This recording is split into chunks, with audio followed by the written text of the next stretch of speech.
Welcome to another Chef Knives to Go Quick Look product review. I'm Steve Gamache, and what we're looking at this time is a new lineup for Chef Knives to Go. This is the Konosuke, what Mark is calling the GS Plus series. This is their petty, the 150 millimeter. And the GS Plus series, they revised the steel. It's a semi-stainless steel, and they revised it for a higher heat treatment for increased edge retention. They've also made the grinds a little nicer and more high performance, and they've increased the fit and finish on them, and they've also changed out the handle. So we'll get a look at this, but they've got a core steel of a semi-stainless steel, and the heat treat's about 61 to 62 Rockwell and the new higher hardness. The construction is a 3-layer sandwich with soft stainless cladding on either side of that core steel. A little hard to see till we get a close-up, but you can see a cladding line. And we'll take a look at the new handles as well. This is really light. It's 49 grams or 1.7 ounces, and the edge length, as is kind of their standard, is a little undersized from the advertised edge length, which they usually include some of the all the way to the end of the knife. But anyway, this particular case is about 142 on the edge, or 5.6 inches, and the overall length about 11.2 with this handle. The spine thickness, these are thin, so the spine is about 1.7 millimeters coming out of the handle above the back of the blade, and then pretty much this adds a continuous distal taper, really nicely done as we get to a quite thin tip for high performance.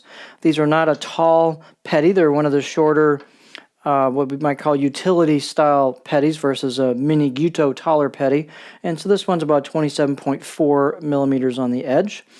The handles are a newer one for them. This is an octagonal, what they call key chestnut. So it's kind of a lighter, kind of a warm feel to it and look.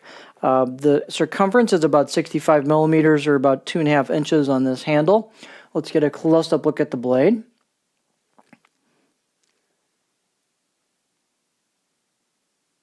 So I don't know if you can see that, but there is a cladding line right there between the core steel and the softer stainless cladding.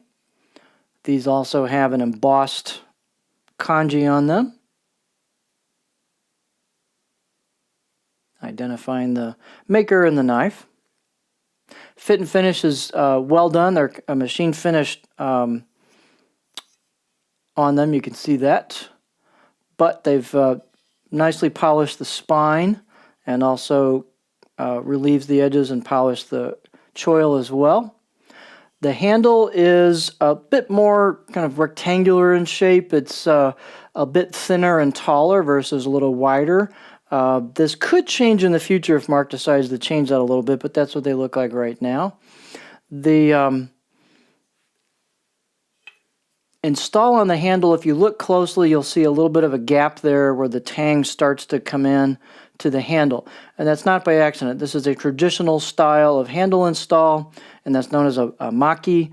And it was traditionally there in case the handle loosens up a little bit. You can pound the handle on and have a little bit of room to tighten that handle back up.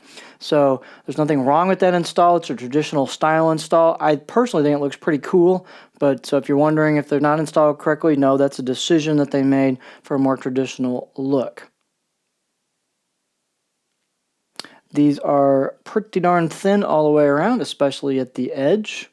Blade, you can see the close-up of the distal taper there. Real thin at the tip. A fair amount of flex to it. A little less flex than you might think given how thin it is, but you do have some flex to the blade. It's not a big old heavy, stiff forged blade. It's a hand-forged blade, but let's take a look at it on the cutting board. This one was pretty sharp out of the box. I'll give it a good 6 out of 10. So here's the profile on the cutting board. Just a gentle curve throughout. There's not any particular flat spots on it. I can get fairly high before I start digging the tip in. Every knife could be just a little different. This tip, you can kind of see how they ground the tip to give you a little extra clearance on that. So every knife could be slightly different, but that's what this one looks like. If you want to do some board work with this, I would suggest just move your cutting board to the edge of your countertop, and then you can work off the edge of the countertop, and you have lots and lots of room, for your fingers to do board work. Doing it on the board, you'll have to kind of be careful with how you do your fingers to give yourself some clearance because it's not a tall knife, but moving it to the edge takes care of that issue.